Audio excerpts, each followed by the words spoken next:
What's going on, everyone? In today's episode, we're going to be talking about the massive shifts we're seeing in the market right now that are all happening behind the scenes. Looking at the market today, it was very flat, choppy, and boring, but that is not going to stop us all from having a great week in the market. So even though today was boring, that's all right. We should have some extra excitement and opportunities later in the week. And in today's video, we're also going to go over a lot of great setups for tomorrow as well. So you better stick with us. But Tom, let's jump right into today's episode. Yeah, Mike, the market was really choppy today, all over the place, like you said, and I think that really comes with some opportunity here for this week because we were really choppy, but at the end of the day, you could see the SPY running down and kind of testing these lower supports right around 449, which is just under that 450 area that we've been watching a lot the past few weeks. So for tomorrow, like if the SPY continues to fall down under here and we get under this 448 support, I think that we could see some more selling pressure coming in, especially whenever you zoom out in the short term, you can see the SPY is still up quite a bit, but there's still a chance that we could go up. We just have to watch the support very, very closely. And going over to a lot of different stocks today, it was actually pretty green across the board. I know Nvidia opened down low, but they had some pretty good price action up, and Tesla actually really stole the show today. Ran all the way up to that recent resistance around 259 to 260, and man, if they end up breaking out here, that could be huge. I know there's been some good news out of China a lot as well, and that good China news has been helping a lot of EV companies. I know BYD had some good delivery numbers. China's been talking about a lot of good stuff out of China as well. So, hey, it's looking good, and a lot of these stocks actually had great moves, even though the market was down today. And whenever we go look at stuff that fell, you can go look at banks, different parts of the sector like that, but overall, it was fairly decent.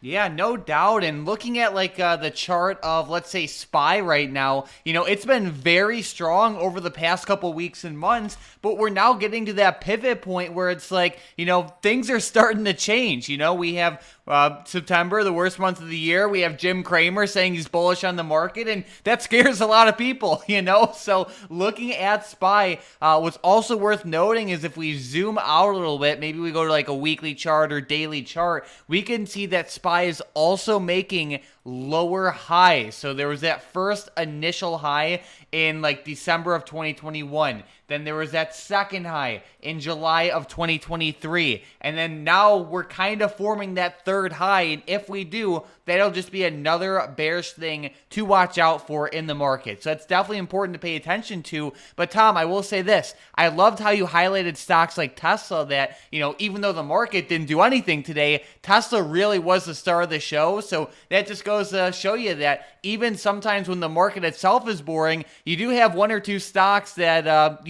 offer some great opportunities. Yeah, you really do, and Tesla is looking great here. They have that big resistance coming up right around $260, and Tesla's actually one of my plays for today, but I figured we should talk about it right now because that $260 resistance will be really key for a nice breakout here. And looking at Tesla, we've been actually watching a trend to the downside over the past few months, and now we're starting to break that back up, and today was actually perfect confirmation. On Friday, we had that bounce, and then today we started continuing up. If we go over to the book map, we can see that 260 on Tesla was major today. There was a ton of sellers stacked up there. Even at 258, there was quite a bit, but looking after hours, they're still even sitting there, 87,000 shares. So this is huge, Mike. This is going to be a big level, and it's so good to have the X-ray vision to see that, hey, that might be a huge resistance, and if we get that breakout, that could be an awesome momentum play for the next couple days. Exactly. And if you guys are trading short term but you don't use Bookmap, you are missing out. Basically, it shows you literally where all of the buyers and sellers are just sitting at and waiting for their orders to get filled. Like Tom said, it's basically X-ray vision but for stocks, and it's literal, real buy and sell orders that you won't be able to see in an otherwise easy way. So definitely check out Bookmap. Using our link down below, you will save. So if you want to try it out, which you definitely should at least for a month, definitely use our link down below. And like I said, you'll save some money along with it. But Tom, there's something important that happened recently, and it is with what some people call the smartest guys in the room, the smartest guys in the market, and that is Goldman Sachs. So Goldman Sachs just recently adjusted their recession probabilities or expectations. They are now only pricing in a 15% chance of the United States seeing a recession within the next 12 months. This is the lowest point in like a year now, actually over a year, and it's great to see. Looking at the economy overall right now too, there's something interesting with earnings calls out of S&P 500 stocks, and basically the companies mentioning recessions on their earnings calls are at the lowest levels in a while. So that's just another great thing to see, and overall good stuff. Yeah, it really is. And, just seeing like recession probabilities overall going down is an amazing thing here, Mike. And these charts are really showing it, especially with the earnings calls here. Like we can really see on the right side of the screen, those bars significantly dropping down. I mean, that is actually pretty steep there. And if we go to Goldman, I mean, they've just kept it steady. Now it's starting to fall back down. I remember whenever they kept it around 20%, people were like, wow, that's actually still pretty high. But I'm glad to see that it's kind of coming back down a little bit now, Mike. And I know a lot of people talk about recessions, and it's one of the scariest things out there in the market, right? It's like the big R word. Everyone's scared to say it. But, looking at the way stocks are right now, like Nvidia and others, they're actually still really overextended, like Apple and etc. And, we've been seeing jobs numbers still hold up pretty well. But over the past couple readings, those jobs numbers have started to show unemployment uptick a little bit more. So I'm wondering if those recession probabilities will start to change. But it's interesting, like stocks like Apple and others have actually recovered up so much, they're almost back up to highs now at this point on this recovery. So it's like the market's just they've just kicked the recession fears aside for now. You know it, so we'll see what happens. But Tom, looking at some more exciting things, we do have an decent earnings lineup ahead of us. What are some stocks we should look forward to this week? Yeah, so everybody was talking about AI today, Mike. That is the big player, it sounds like. Everyone was talking about it. If we go over to the AI chart, by the way, the reporting in after hours on Wednesday, they actually fell down a lot this morning and then started ripping up end of day. And if they push this recent resistance around 32 and start to break there, I think short term they could go up a little bit more. But going back to the earnings chart, we have AI Wednesday along with GameStop and ChargePoint and after hours. Tonight we had Asana report, so that's going to be a little bit interesting. But then DocuSign on Thursday. The big one is definitely AI though, Mike. There was a ton of hype around that one today, and I guess just because it's the only one of the week, but also AI in general has just had so much hype behind it. Not even this stock, just any AI stock in general. Yeah, so keep a very close eye on ticker symbol AI for tomorrow after close and the whole week. But Tom, it's now about that time to talk about some setups and predictions for tomorrow. One stock I'm watching very closely is XHB. This is essentially a bunch of like home builder or home construction companies all in one. Just a couple weeks ago, we were talking about XHB and a big money put play on this one, so that's definitely worth noting. Someone we could see put around $1 million into some put options at the 73 strike price that expire on December 15th. Technically, it's a put debit spread, but feel free to just trade the naked puts as well. But looking at XHB, we have recent big money put play. The stock had a horrible day in the markets. They're making lower highs, and on top of that, just the setup looks pretty bearish with them. So I'll tell you, I'm watching XHB to the downside pretty closely this week. This is a pretty fun one, Mike. I'll give it to you. This one's been great off of this upper resistance. We've been seeing a lot of pressure on the home builders and just the housing market in general. So I expect it to go down, and seeing the big money play working out so well here is pretty awesome so far. So I hope that we get another big red candle like that tomorrow, because, man, that was a pretty bad move down today by XHB. Definitely keep it on the radar. Of course, though, earlier I said Tesla was going to be one of my first plays. Go ahead and watch for them to break above 260. It's a major resistance. You might want to give or take somewhere between 50 cents to $1. You can see they've bounced up a little bit past 260 before and then traded lower. So you still have to be a little bit careful there. But for the most part, I think with all the tests we've had, with the way it's bouncing off the trend line, we could start to break out here. All right, good stuff. Another stock I'm watching pretty closely is wheat. WEAT.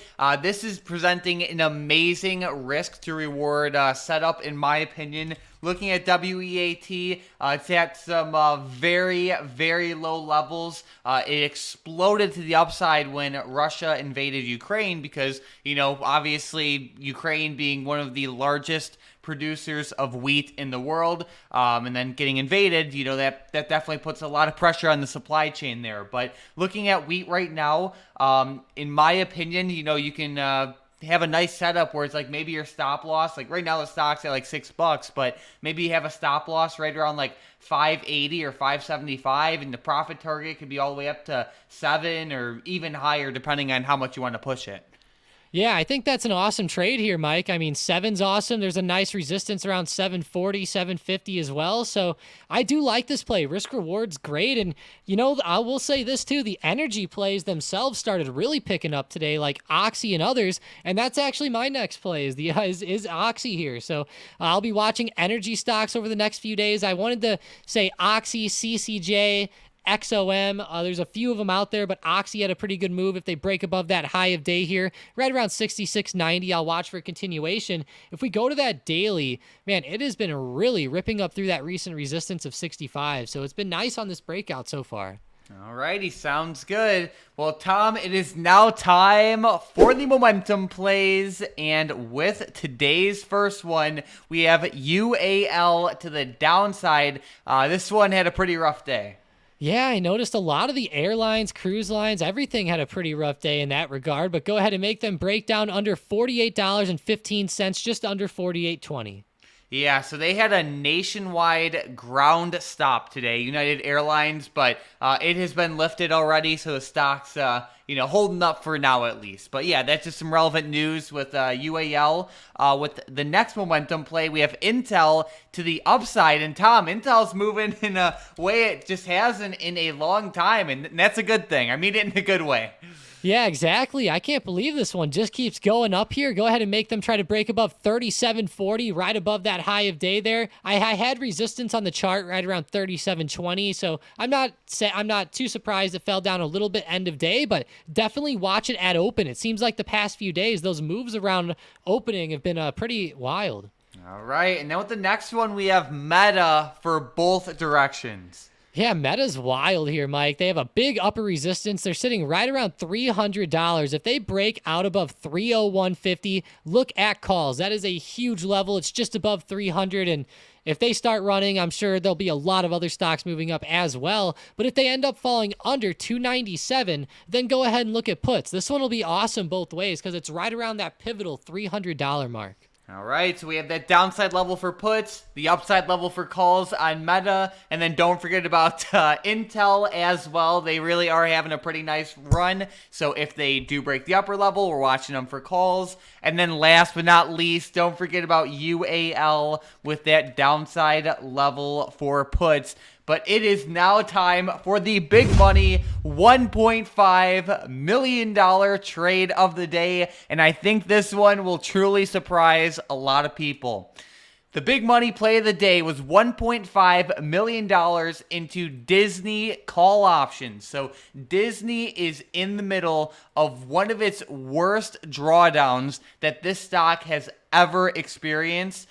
Basically, looking at Disney stock right now, it has been at the same level. I have to go all the way back in the charts for this. It has been at the same level basically since 2014. It's basically done nothing for like 9 years now. It's pretty brutal. And it has especially had a horrible drop since 2021, where it fell from like over $200 down to now $81 a share. So the big money is looking at this saying, you know what, I'm going to buy the dip right here. And more specifically, they bought the Disney 80 strike call options that expire on October 20th of 2023. $1.5 million into this trade. The call options are in the money. There's some time to them. All in all, Tom, I like the setup, and I like it.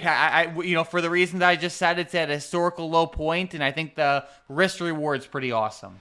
Yeah, and these major supports coming up are huge. Like, I want to go back to the COVID low really quick because the low of the candle was sitting like right around $79 to $80. You can see that was the perfect low with COVID. Not only was that the perfect low with COVID, it was also the perfect low in 2014 before that major uptrend. Now, Disney did get pretty high, hitting 200 there. That was a pretty good gain in the short term, but they really gave it back. You know, a lot of people say they got too much into the entertainment business and didn't focus enough on their parks and necessarily what they were good at. So I'm kind of looking at Disney here, waiting for them to turn around. You know, Bob Iger took over, and I like this call play. It's a pretty short-term play as well, and I think that as we start to bounce off one of these lower supports and come back, these calls will start to explode. So I'm not surprised that they would put this on here, Mike. And it's right at the 80 strike, which is literally right at the support. So I love that. And Mike, looking at it on the book map, it is definitely one of the bigger areas here. There is a ton of buyers stacked up there.